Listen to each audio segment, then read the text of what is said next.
Bonjour. Maxime Laurent. Bonjour. Bonjour Maxime. Bonjour Maxime.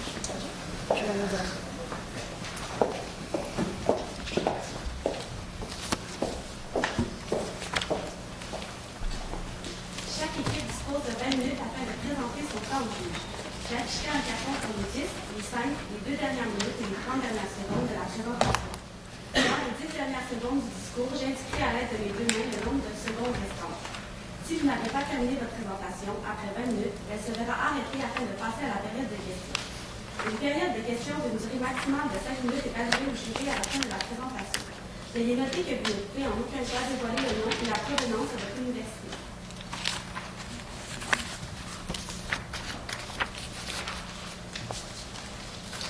Chers membres du Conseil, avec les préoccupations environnementales toujours grandissantes ces dernières années, nous constatons une véritable tendance vers les énergies vertes, et notamment l'énergie éolienne.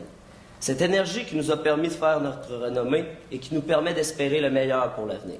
En effet, les chiffres ne mentent pas et les perspectives de croissance dans l'éolien sont plus qu'intéressantes, et notamment au Québec. Et c'est ce pourquoi nous sommes ici aujourd'hui, afin de déterminer si l'investissement dans le projet Baller à New Richmond est judicieux ou non. Cette décision, qui relève en partie de notre stratégie, nous le savons, est déterminante pour l'avenir de l'entreprise et ne doit pas être prise à la légère. Comme l'a dit un jour Winston Churchill, il ne sert à rien de dire « nous avons fait de notre mieux ». Il faut réussir à faire ce qui est nécessaire. Juste avant d'aller plus loin, laissez-moi une fois de plus vous remercier, au nom de mes collègues et en mon nom personnel, pour la confiance dont vous nous témoignez. Nous sommes des DP Conseil. Laissez-moi vous présenter mes collègues, René Durocher, Andréane Dubé et moi-même, Philippe Préfontaine-Racine. Sans plus tarder, passons au vif du sujet. Donc, la présentation d'aujourd'hui se déroulera comme suit. Nous réitérerons les mandats que vous nous avez donnés. Nous irons de notre solution. Nous irons d'une analyse, comment nous en sommes arrivés à la solution que nous vous proposons aujourd'hui. Comment implanter cette stratégie et finalement, nous irons d'une brève conclusion. Donc, les mandats que vous nous avez confiés aujourd'hui étaient bien sûr d'établir les motifs de l'investissement, d'effectuer l'évaluation préliminaire de l'acquisition et de proposer un mode de financement préliminaire également.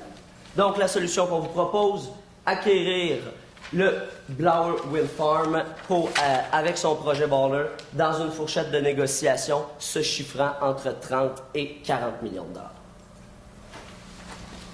Le premier des mandats que vous nous avez donné était d'analyser d'un point de vue qualitatif, donc la stratégie, pour voir quelles étaient vos motivations à l'égard de Blower Wind Fund. L'analyse interne nous permet de voir que du point de vue de votre compagnie, donc Eurowind, vos forces, c'est entre autres l'expérience en ingénierie des parcs éoliens.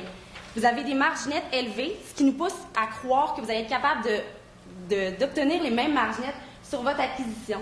Vous avez également une expertise en développement de projets. Ce n'est pas la première fois que vous faites des développements, ce n'est pas la première fois que vous acquérez des projets. Donc, on a confiance que vous allez être capable de faire profiter votre expertise à ces nouveaux projets. Du côté de Blower Wind Farm, ce qui est important, ce qui est primordial, c'est que leur accord d'achat a déjà été entendu avec Hydro-Québec. Donc, vous partez avec un risque en moins parce qu'ils ont déjà une entente à long terme. Également, vous avez une entente partage de coûts si jamais le coût des matières premières venait à augmenter. Vous avez une entente de partage de coûts à 50-50 avec Hydro-Québec, ce qui n'est pas à négliger non plus. Il y a une faible variance des vents, donc ça va venir assurer votre production. Et c'est aussi que l'entreprise n'a pas les capitaux nécessaires. Donc, on va peut-être pouvoir venir profiter d'une vente à rabais, vu qu'eux, ils ne sont pas capables de développer leur propre projet. Vous allez être capable de le développer pour eux. Les opportunités. Vous avez un risque, et le risque résiduel du projet est faible, ce qui fait que vous pouvez vous permettre de vous endetter. Vous avez dit que le taux d'endettement était ciblé à 80-85 %. Vu que le risque d'exploitation est faible, on peut se permettre un petit peu plus de risques financiers. Vous avez un crédit fort des parties contractantes au Canada, donc ça va venir assurer une contrepartie.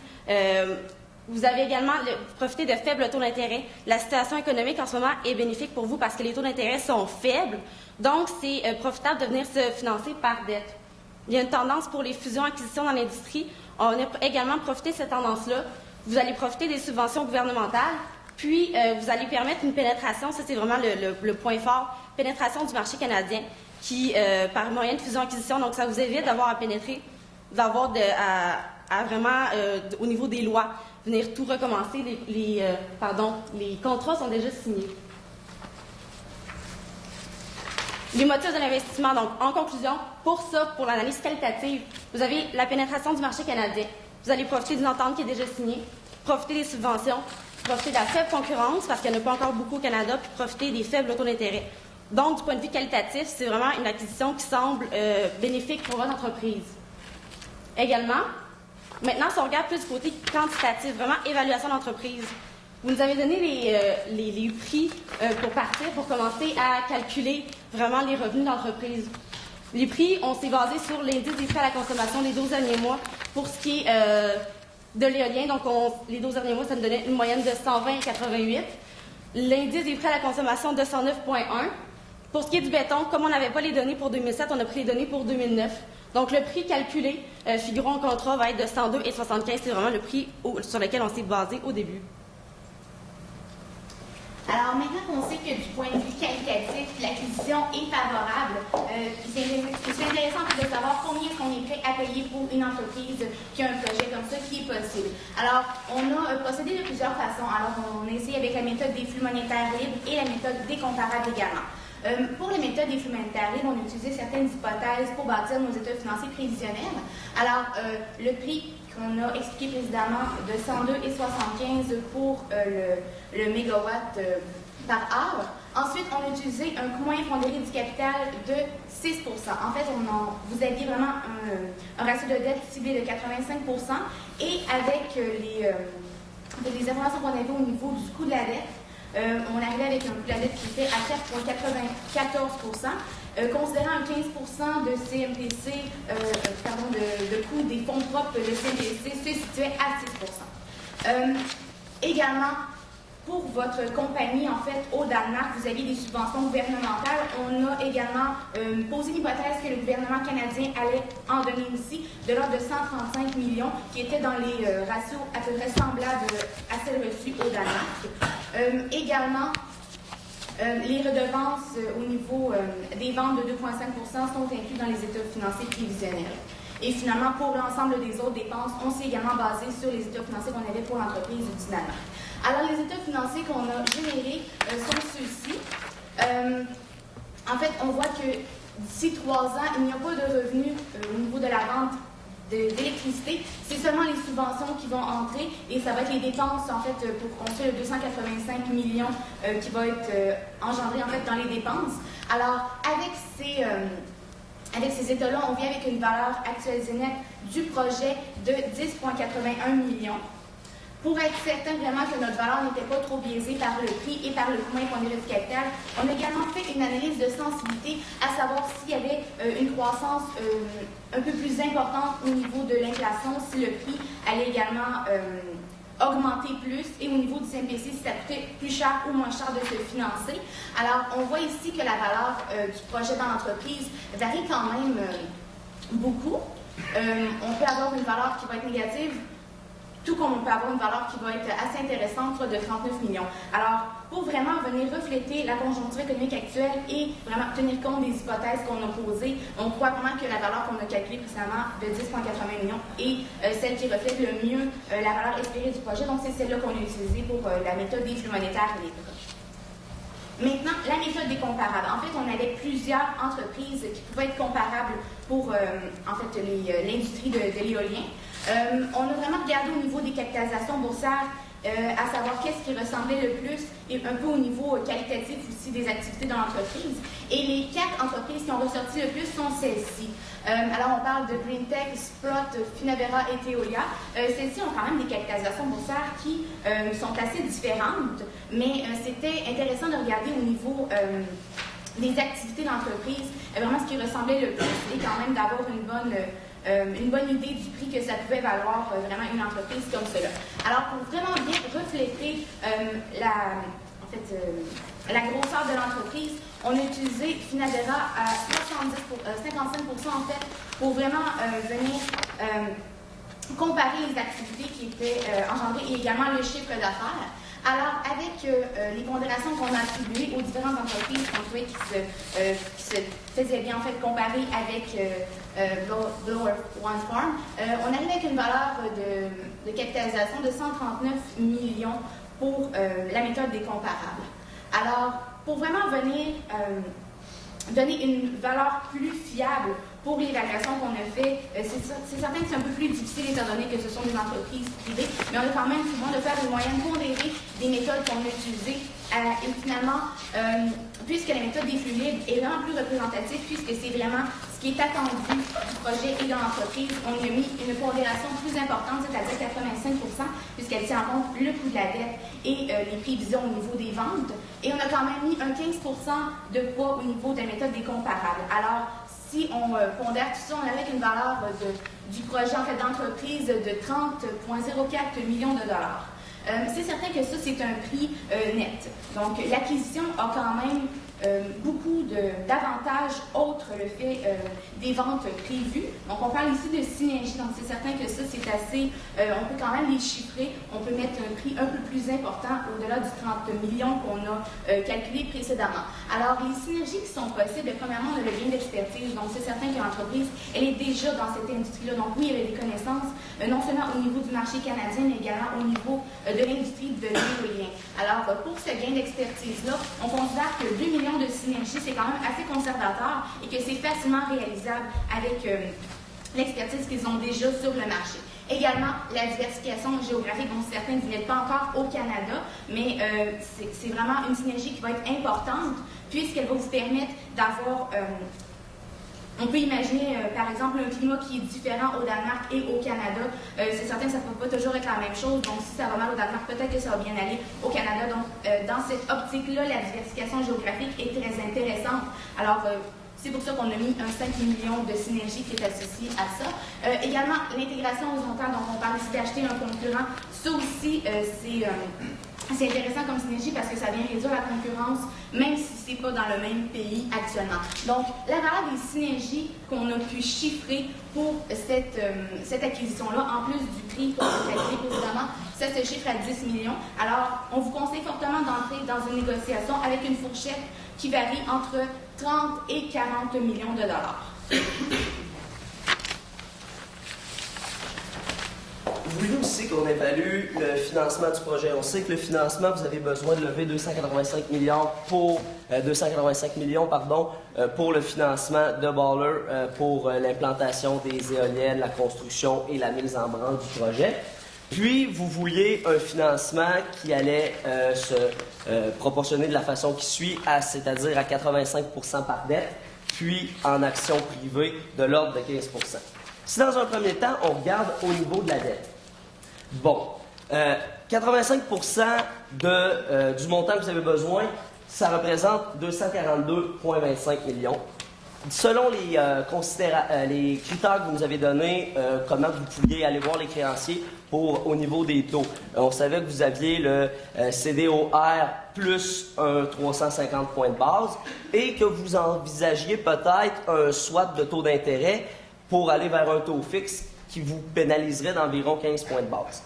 Nous, si on a regardé ça, on a évalué ça, puis on se dit, bon, au Canada, en ce moment, les taux sont historiquement bas, puis on peut peut-être anticiper dans les prochaines années, pas immédiatement, mais dans quelques années, une hausse des taux d'intérêt. Donc, si en ce moment, vous êtes capable d'aller vous assurer un taux fixe à un prix relativement avantageux, soit seulement 15 points de base, on pense que votre intérêt pour y aller d'un swap de taux d'intérêt est justifié. Donc, on a considéré dans le coût de la dette qu'on y allait avec le swap. Donc, une fois cela fait, on arrive à un... OK. Il nous manque une slide. C'est pas grave, je vais essayer de faire ça. On arrive avec un coût de la dette qui se chiffre à peu près à 4,94% en considérant ce que vous nous aviez donné avec vos créanciers. Donc, c'est assez avantageux. Si on regarde avantages et inconvénients de la dette, au niveau des avantages, il y a tout le temps que votre contrôle n'est pas dilué. Vous profitez du bouclier fiscal, bien entendu. Au niveau des inconvénients, par contre, c'est sûr qu'il y a un risque financier qui est accru ou qui augmente tout le temps. Donc, c'est tout le temps là, à considérer à ce niveau-là.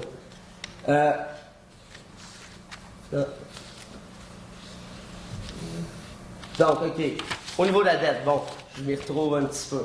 Au niveau de la dette, il y avait une cédule de remboursement qui était à faire. C'est-à-dire que vous voulez qu'on regarde selon la structure avec vos créanciers ou quoi que ce soit, à quoi allait ressembler la cédule de remboursement. C'est la cédule, vous pouvez la constater si haut. On a aussi considéré qu'il y avait un 350 points de base à payer dès le début en prime. Puis pour le montant de dette que vous alliez lever que vous n'aviez pas utilisé, pardon, il y avait un 35 points de base à payer à ce niveau-là. Donc, si on regarde aussi, selon la cédule de remboursement, on arrive à un ratio de couverture de 1,45 fois, ce qui est supérieur au ratio de couverture de 1,25 que vous nous aviez donné. Donc, on peut recourir aux prêts sans recours que vous vouliez avoir. Donc, vous pouvez constater ça, le ratio de couverture pour chaque année jusqu'en 2021 dans le tableau ci-bas. Au niveau de l'émission par action, on a parlé de 85% de dette, 15% par action.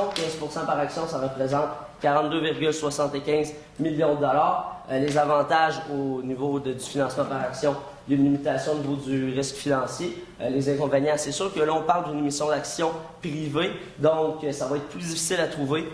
Ça va être plus coûteux, c'est certain. Des actionnaires privés vont vous demander un coût supérieur, puis il va y avoir une dilution du contrôle. Fait que pour le financement par action privée, vous pouvez vous attendre peut-être à une fourchette qui va varier entre 8 à 10 Vous parliez aussi peut-être d'une émission publique de titres en créance. Vous avez les avantages, vous avez les inconvénients. Ce qu'on vous recommande, nous, c'est que c'est une option qui peut être très intéressante pour vous, mais c'est peut-être envisageable plus dans le futur si vous avez à refinancer votre dette ou aller rechercher du financement pour d'autres investissements qui vont venir après. Ça sera peut-être plus à considérer à ce moment-là, mais peut-être pas nécessairement maintenant.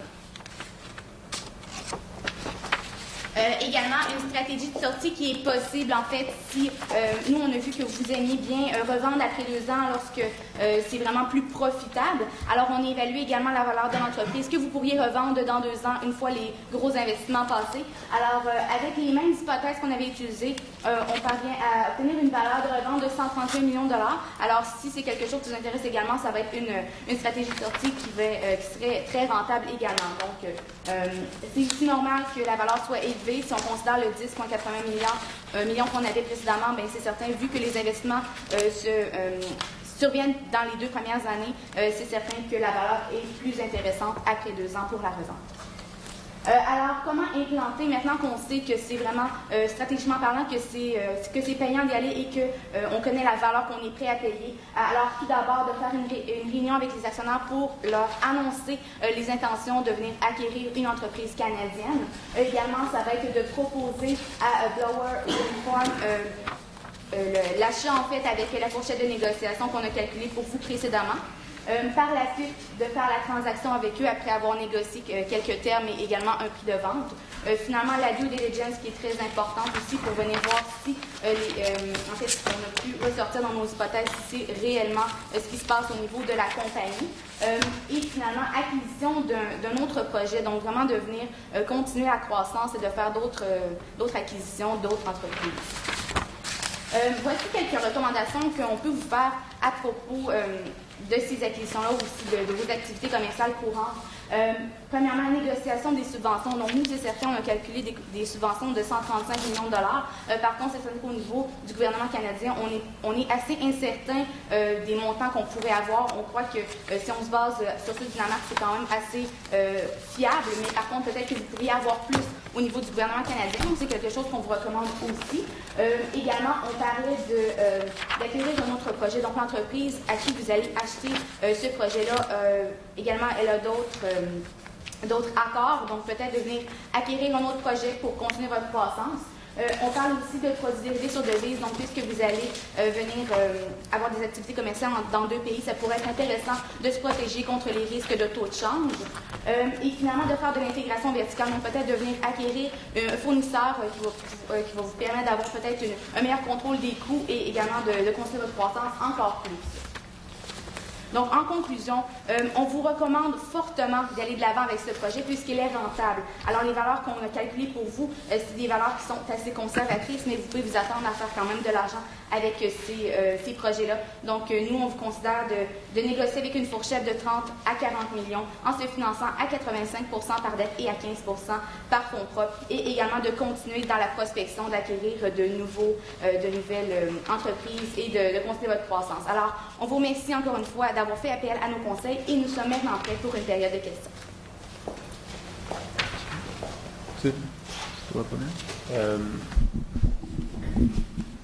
Oui, j'ai une petite question au niveau de... Ça marche-tu, ça? OK.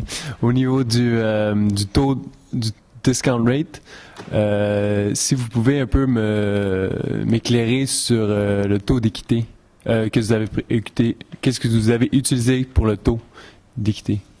Le taux d'équité? Ouais, le discount rate d'équité. On a utilisé, en fait, le 8 à 10 qu'on vous a mentionné précédemment, c'est ce qu'on a utilisé également pour notre calcul de CNBC. Alors, tout ce qui était pondéré à 15 au niveau de notre CNBC, ça environnait le 6 comptant la dette de 4,94 OK, puis ça, c'était Ça, c'était juste une hypothèse comme ça. Oui, parce qu'on n'avait pas plus d'informations à ce sujet-là, mais c'est en fait ce qui est demandé naturellement sur les marchés dans ces concepts. Est-ce que vous avez pensé à utiliser un bêta? Avec les informations qu'on avait, c'était ce qu'on pouvait faire, mais on croit quand même que ce qu'on a utilisé, c'est assez fiable comme information et qu'on peut se baser sur les états financiers qu'on vous a présentés. Parce que c'est assez conservateur, mais ça représente bien la valeur de l'entreprise. Merci.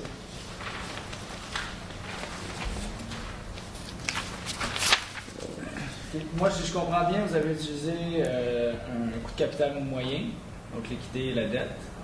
Puis au niveau de votre évaluation, parce que là, je vois votre cédule, vous avez utilisé est-ce que vous avez discounté les bénéfices nets? C'est quoi les... En fait, ce qu'on a discounté, c'est vraiment les flux libres. Alors, on a présenté vraiment les états financiers. Par contre, les flux libres, ils sont dans nos documents Excel, si je crois que vous les avez également. Ce qu'on a fait, en fait, c'est simplement le bénéfice net. On a rajouté l'amortissement. C'est quand même un bon amortissement puisqu'on peut l'amortir à 50% aussi, mais on a aussi rajouté l'intérêt déduit. Alors, c'est vraiment ce qu'on s'est servi pour calculer la valeur, mais dans les états que vous avez, c'est vraiment le bénéfice net qui est rajouté. Okay.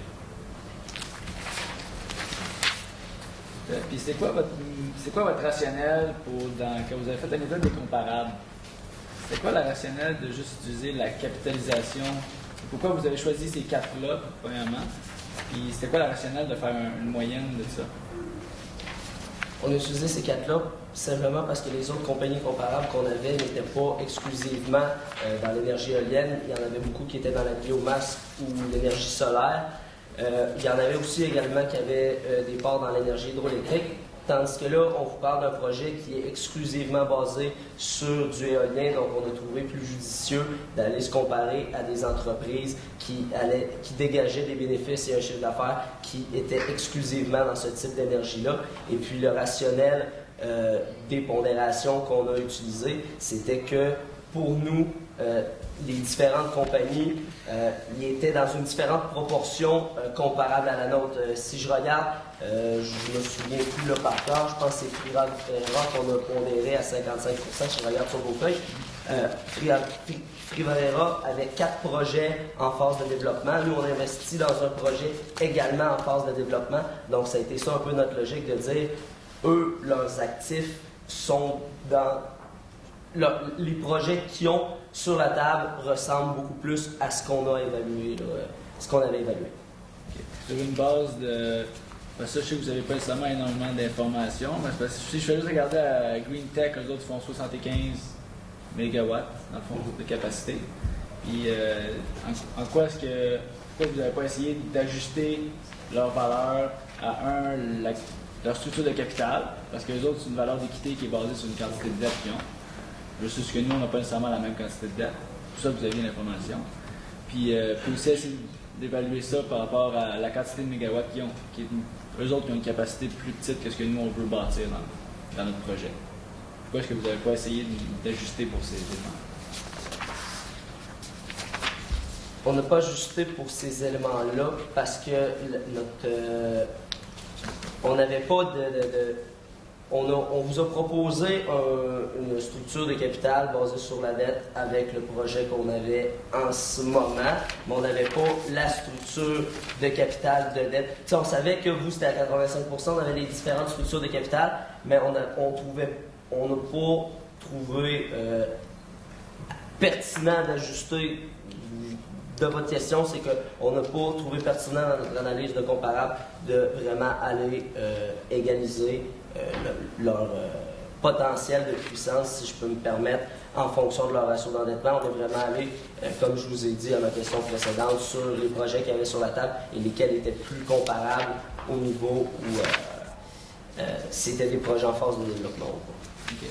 Il faut aussi considérer, je peux me permettre d'ajouter, qu'on a pondéré les comparables seulement à 15% dans notre analyse.